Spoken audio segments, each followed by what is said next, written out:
భారీ వరదలతో గుజరాత్లో అల్లకల్లోలంగా మారింది. సౌరాష్ట్ర ప్రాంతంలోని వర్షాలు దంచి కొడుతున్నాయి.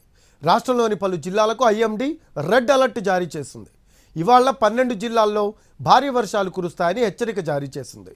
వడోదర, రాజ్కోట్, ద్వారకా, ఆనంద్, ఖేడా, మోర్బీ వర్ష తీవ్రత కొనసాగుతోంది.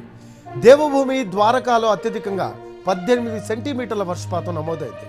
ఇప్పటివరకు 23 మంది మృతి చెందారు. ఇళ్ల పైకప్పులపైకి చేరుకొని సహాయం కోసం ఎదురు చూస్తున్న వారిని ఎన్డీఆర్ఎఫ్, ఎస్డీఆర్ఎఫ్, భారత వైమానిక దళం, అలాగే భారత తీరగస్తీ దళాల సహాయంతో రక్షిస్తూ ఉన్నారు. వరదల ధాటికి 23,000 మందిని సురక్షిత ప్రాంతాలకు తరలించినట్లు అధికారులు తెలిపారు. ప్రధాని మోడీ గుజరాత్ సీఎం భూపేంద్ర పటేల్తో ఫోన్లో మాట్లాడి పరిస్థితిని సమీక్షించారు. కేంద్రం అండగా ఉంటుందని హామీ ఇచ్చారు ఆయన. గుజరాత్లోని జలాశయాలు నిండు కుండల్లా ఉన్నాయి. నదులు ప్రమాదకర స్థాయికి మించి పరవళ్లు తొక్కుతున్నాయి. రోడ్లు, రైలు మార్గాలు జలమయం కావడంతో రాకపోకలకు అంతరాయం కలిగింది. పలు రైళ్లు రద్దయ్యాయి.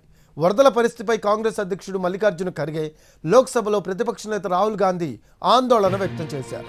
ప్రకృతి విపత్తు ప్రభావ తీవ్రతను తగ్గించేందుకు అవసరమైన చర్యలను తీసుకోవాలని ప్రభుత్వాన్ని కోరారు.